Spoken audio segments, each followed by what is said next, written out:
ఈరోజు మనం screen time వల్ల ఏమన్నా డిసడ్వాంటేజెస్ ఉన్నాయా రిప్రొడక్షన్కి అనేది తెలుసుకుందాం. సో స్క్రీన్ టైం వల్ల వచ్చే డిసడ్వాంటేజెస్ ఏంటి? ఫస్ట్ థింగ్ ఏంటి అంటే డిక్రీస్ మెలటోనిన్. స్క్రీన్ టైం వల్ల బ్లూ లైట్ ఎక్స్పోజర్ ఎక్కువ ఉండడం వల్ల ఒక హార్మోన్ కాల్డ్ అస్ మెలటోనిన్.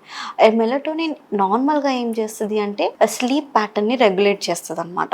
నార్మల్ స్లీప్ ఎట్లా హౌ ఇస్ ఇట్ అనేది అది రెగ్యులేట్ చేస్తూ ఉంటుంది. అండ్ ఆల్సో కొద్ది వరకు అది చాలా ఇంపార్టెంట్ మెయిన్లీ రీప్రొడక్షన్ లో కూడా. సెకండ్ థింగ్, ఈ ఆల్టర్ అయినసరికి స్లీప్ ప్యాటర్న్ అబ్నార్మల్ గా ఉంటుంది అండ్ దానివల్ల హార్మోనల్ అనేది ఇంబ్యాలెన్స్ అవుతుంది. మీ అందరికీ తెలిసిందే హార్మోనల్ ఇంబ్యాలెన్స్ అయితే ఉమెన్స్ లో హార్మోనల్ ఇంబ్యాలెన్స్ అయితే చాలా వరకు ఓవ్యులేషన్ అనేది చాలా అబ్నార్మల్ అవుతుంది అండ్ మెన్ లో చాలా వరకు టెస్టోస్టెరాన్ హార్మోన్ డిక్రీజ్ అయిపోయి అండ్ వాళ్ళకి చాలా సెక్షువల్ ప్రాబ్లమ్స్ వచ్చే ఛాన్స్ ఉంటాయి అన్నమాట. Second thing, exposure to screen time వల్ల దెర్ ఇస్ ఎలక్ట్రోమాగ్నెటిక్ రేడియేషన్స్. ఈ electromagnetic radiations direct effect on their reproduction. ఎందువల్ల అంటే దీంట్లో కూడా electromagnetic radiations loss of hormonal imbalance అనేది చేస్తుంది. థర్డ్ థింగ్, స్క్రీన్ టైం ఉన్నప్పటికీ వాళ్ళకి ఫిజికల్ యాక్టివిటీ చాలా వరకు తగ్గిపోతుంది. ఇన్ టర్మ్స్ దీంట్లో ఏమవుతుంది, ఫిజికల్ యాక్టివిటీ తగ్గేసరికి వేరే problems such as diabetes, obesity ఇవన్నీ వచ్చే ఛాన్సెస్ ఎక్కువ. ఈ ఒబేసిటీతో ప్రాబ్లమ్స్ ఏముంటాయి, ఉమెన్స్ లో ఆల్రెడీ పీసీఓఎస్ ఉన్న వాళ్ళకి ఇంకా పీసీఓఎస్ వర్సన్ అవుతుంది. మేల్స్ లో